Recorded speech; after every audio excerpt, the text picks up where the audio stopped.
నమస్తే అండి. భవిష్యత్తులో యుద్ధాలన్నీ ఎలా జరుగుతాయంటే, మొన్న ఇరాన్ ఎలాంటి యుద్ధం చేస్తుంది, అమెరికాని ఏ విధంగా వెనక్కి పడగొట్టేలా చేస్తుంది కేవలం డ్రోన్స్ కారణంగా. 20,000 రూపాయల డ్రోన్ తో కొన్ని మిలియన్ల వర్త్ ఉండేటటువంటి మిసైల్స్ ని కొట్టింది, వాళ్ళ ఫైటర్ జెట్లను కొట్టింది, విధ్వంసం సృష్టించి చాలా చేస్తుంది. అయితే ఇప్పుడు మనం డ్రోన్స్ విషయంలో ఆ స్థాయిలో ఉన్నామంటే ఎక్కడో లేవని అనిపిస్తుంది. ఇప్పుడు ఒక ఇరాన్తో ఆ స్థాయిలో మనం పోటీ పడగలుగుతున్నాం, ఇజ్రాయెల్తో పోటీ పడగలుగుతున్నాం. చివరాఖరికి టర్కీ ఒక డ్రోన్ ని తయారు చేస్తుంది. దాని గురించి తెలుసుకున్న తర్వాత నాకు ఇంత ఆశ్చర్యం వేస్తుంది, ఏంటి టర్కీ దగ్గర ఎంత టెక్నాలజీ ఉందా అని.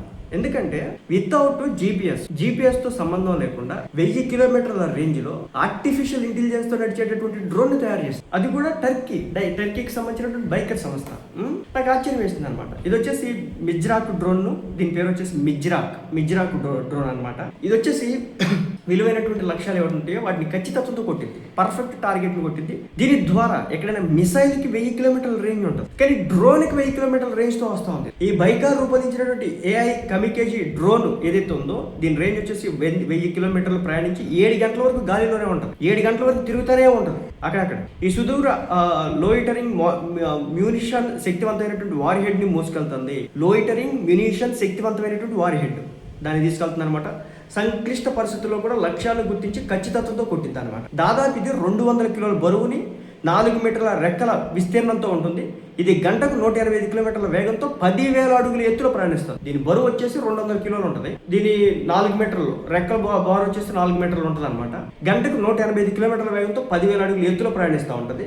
ఈ డ్రోన్ లో 2 రకాలైతే ఉంటాయి. ఒకటి వచ్చేసి భారీ నష్టం కలిగించే, ముఖ్యంగా ఒక 40 కిలోల వారి హెడ్ ని దీని మూతికి తగిలించుకుంటే కనుక ఇది ఈ వారి హెడ్ తో వెళ్ళి అక్కడ అటాక్ చేస్తుంది, నెంబర్ 1. రెండోది వచ్చేసి ఏంటంటే రాడార్ ఆధారిత లక్ష్యాలను చేసుకుని రేడియో ఫ్రీక్వెన్సీ స్పీకర్ తో 20 కిలోల వారి హెడ్ ని మోస్తుంది. ఒకటి వచ్చేసి ఏంటంటే 40 కిలోలు, రెండోది వచ్చేసి రాడార్ ఆధారిత లక్ష్యాల కోసం రేడియో ఫ్రీక్వెన్సీని యూజ్ చేసుకొని 20 కిలోల వారి హెడ్ మోసుకెళ్తాం. ఈ డ్రోన్ లక్ష్యాలు గుర్తించి ట్రాక్ చేయడానికి అత్యాధునిక AI వ్యవస్థలను, ఎలక్ట్రో ఆప్టికల్ ఇన్ఫ్రారెడ్ కెమెరాలను ఉపయోగిస్తారు.